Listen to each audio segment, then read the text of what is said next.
Hey everybody, welcome to the latest episode of We Are Trans Presents Trans Talks. My name is Sammy James. I am one of the board members and producers of We Are Trans's events, and I am your host and interviewer for today. I am so excited for today's guest. Please welcome to your screen, the wonderful rapper, and honestly, one of my favorite people I've met over Zoom this past year. I have booked him on several online events. He's someone who I really like to see, and I look forward to working with again in the future. Please welcome Sammy D. Hi everybody, my name is Sammy D. It's so good to see you. My pronouns are he, him, and I am a trans man. Awesome. Are there any other words that you use for yourself? And that can be anything. I can be identity wise, like you shared, but can also be like, this is what I like to do. For sure. Other words that I use to describe myself, I'm a queer individual as well. The term dog dad. I love my dog. Rapper for sure. Musician, depending on the conversation, because sometimes it's not just rap. I've been dabbling in singing a little bit now that I've been on testosterone, so sometimes it's even singing. Okay. When no one's around, though, that's kind of hush hush, you know. That's when I sing. It's the best time to sing. But yeah, that's also a partner. That's something too. But other than that, Yeah. So you mentioned rap, musician. What and who are your musical influences? And B question of that, who are artists? And we're trans people in the arts organization. If it's specifically trans artists you look up to or like enjoy the work of. Sure, but like any influences, anyone whose work you enjoy. For sure. Well, definitely what started me out in music, like someone that influenced me in the beginning to even think of hip hop, unfortunately, was Eminem. I don't listen to him anymore. He's extremely problematic, but unfortunately, he was that gateway into music. And then over the years, I started to get into. I was really into to rock music, to pop punk, stuff like that. So rap music was something that I wasn't in love with, and I actually only really settled on because I realized I couldn't sing at a young age. So I was like, I want to make music. I have to get these words out, but this isn't doing it. So I started rapping, and I ended up actually crumbling up my first few raps, and then I just listened to Eminem, and all of a sudden I kind of was able to develop. But nowadays I really don't listen to him. I really like Brockhampton a lot. They beyond the queer representation of Kevin Abstract, I love the fact that he is openly himself, because growing up, especially in hip hop and most music, queer people were kind of ostracized, like the F word was thrown around like candy, and it's like looking back on it now, seeing queer representation is amazing. So him, and then just Brockhampton in its entirety, there's like, I don't even know how many, there's like over 10 of them, you can count. And they're a group that really inspires me musically, because they do more than just rap. They do so many different, they do a little bit of pop. They're considered alternative hip hop because they just do so many different things. They're experimental. I love that. Let's see. I really like Coda the Friend. He's an excellent rapper as well. He's someone who I look up to. He's very conscious. I love Spotify because it just kind of introduces you to all these different artists. So my playlist is filled with 50, 60 different artists, and so I have like a lot of one song artists that I love. But yeah, awesome. So you mentioned it.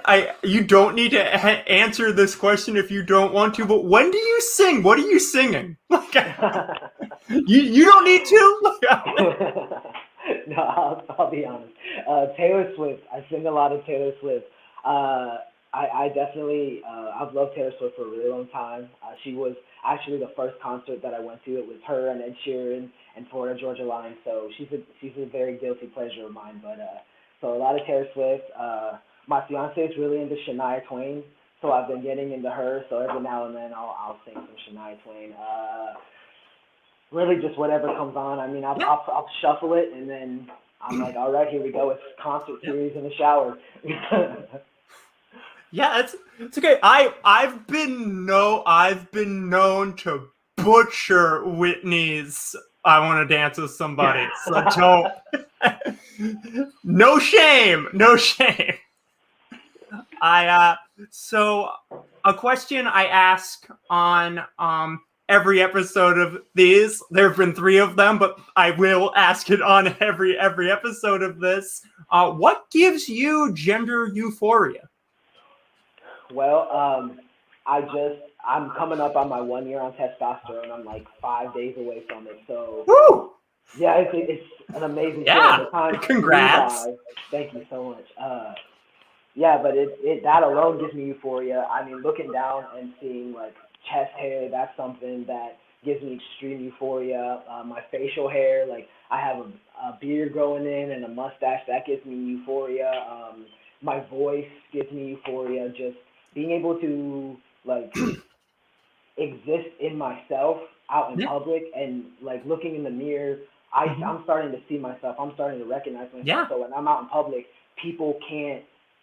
They don't make me self-conscious anymore. I don't care what they see because I know what I see. I see what I see. So just existing gives me euphoria now. So Yeah. cool. Yeah.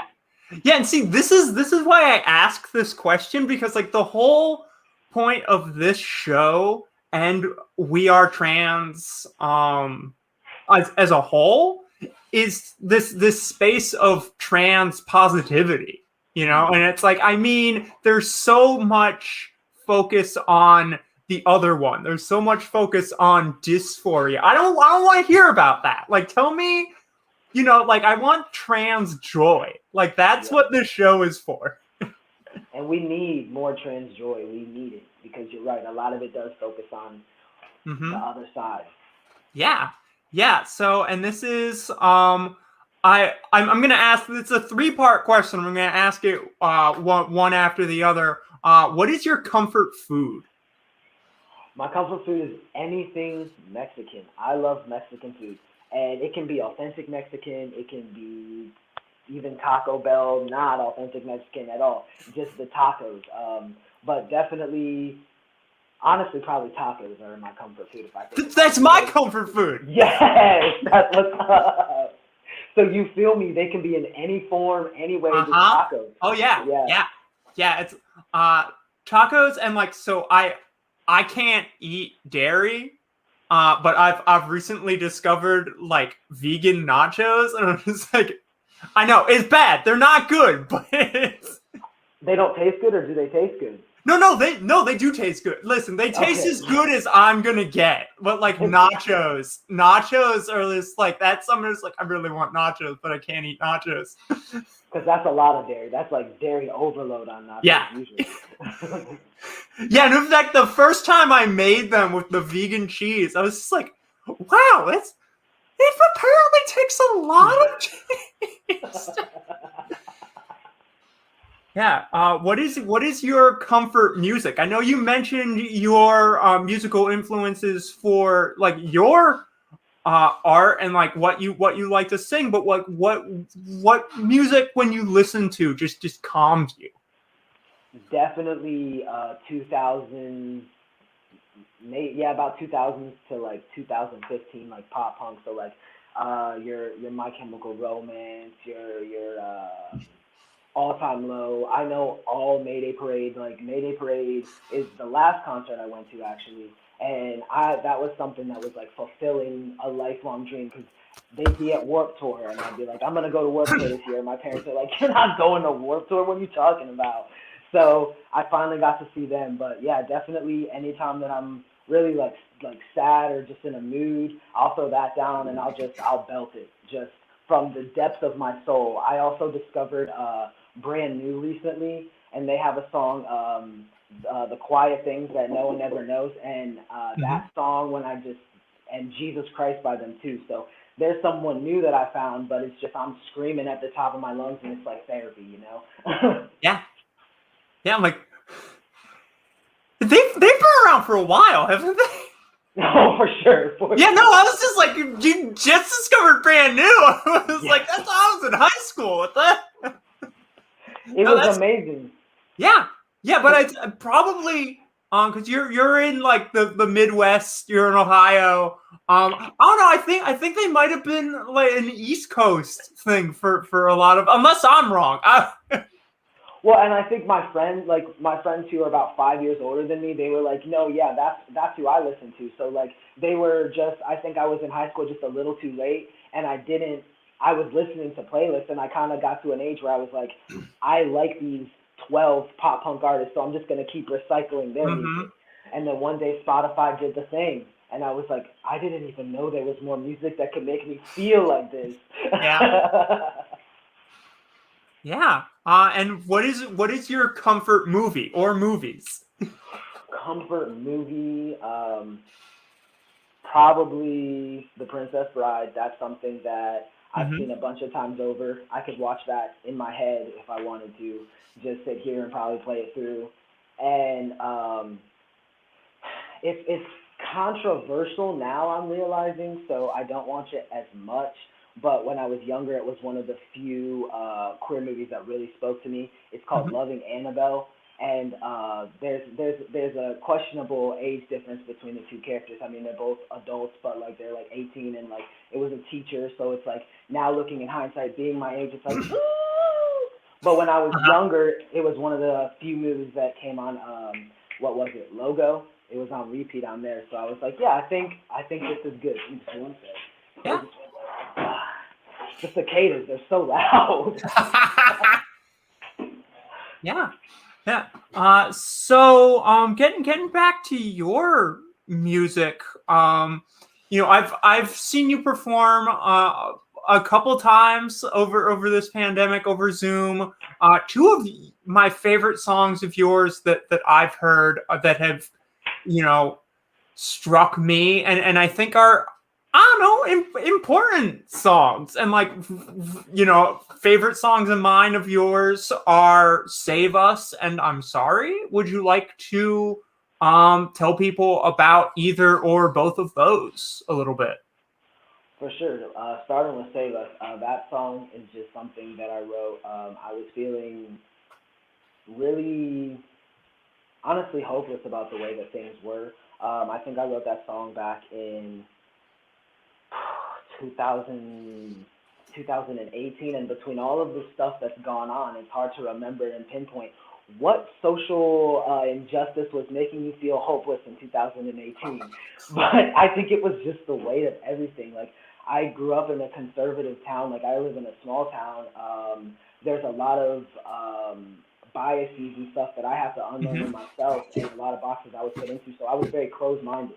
So the way that the world really was hit me like a freight train. Even being a black trans male, like the privilege, the stuff that I was shielded from is insane. So Yeah. that is something that really inspired that song. Is just kind of coming to that point of okay, like we have to do something because the world is in literal chaos, Yeah. and that was just the beginning.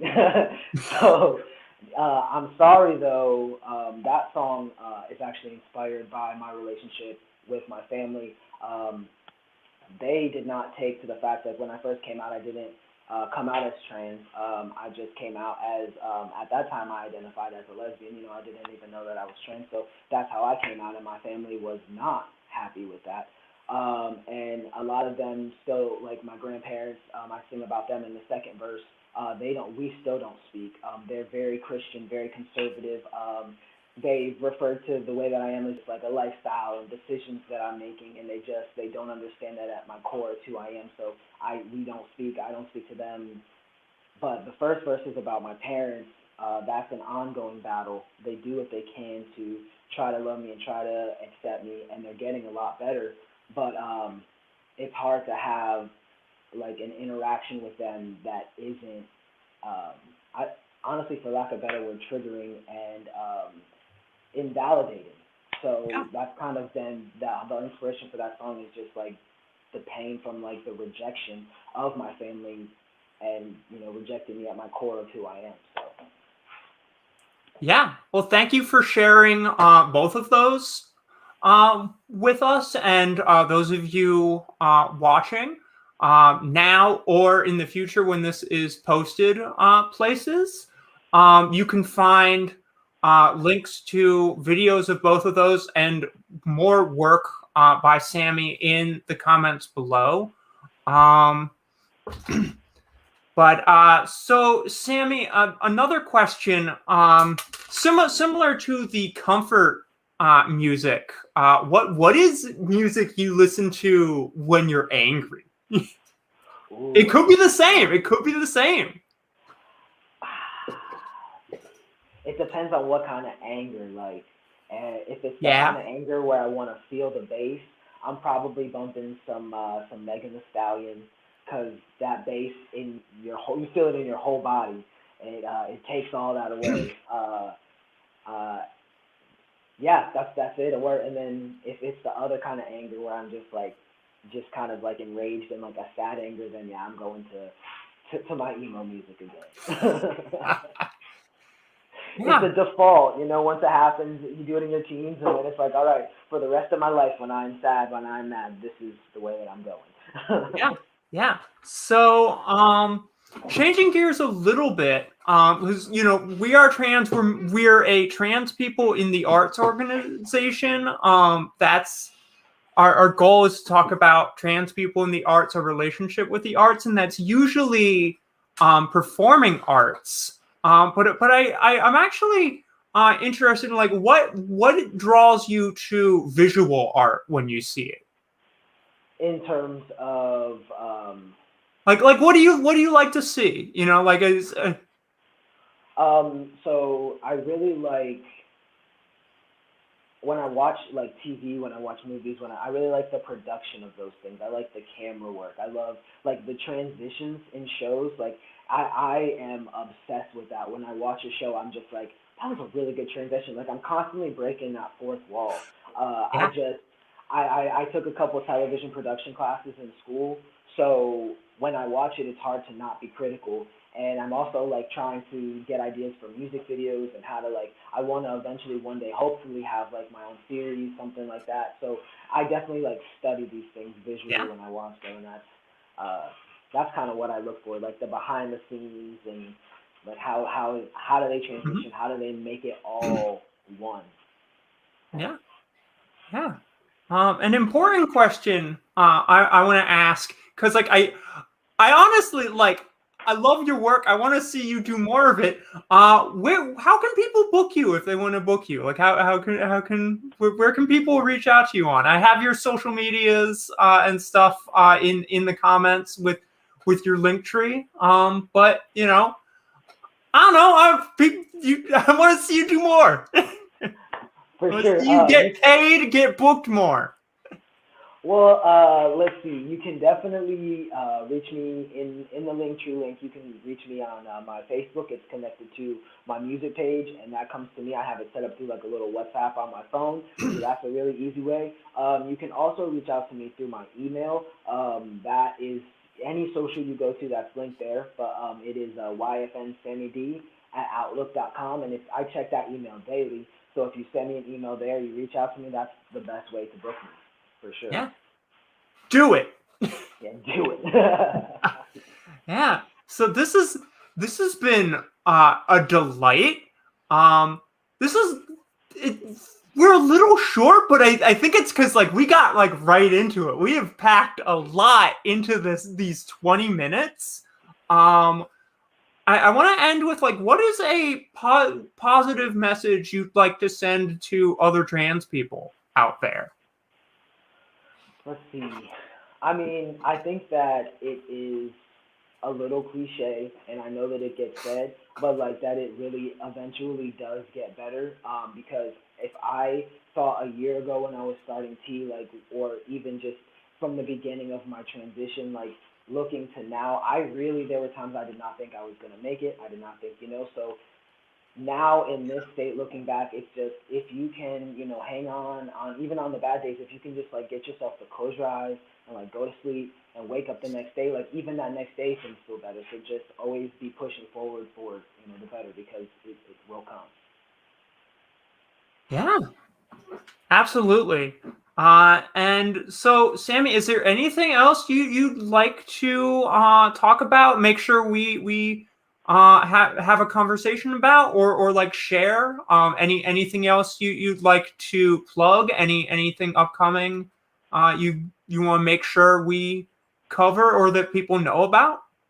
Well, this is it for me personally, because I am currently in the stage of writing new music. I'm actually like trying to make my own beats and be like the producing side of it. So I'm taking just a little extra long with this project. But I would just like to say, just to keep in mind for everyone watching, that coming up is next Saturday is Juneteenth.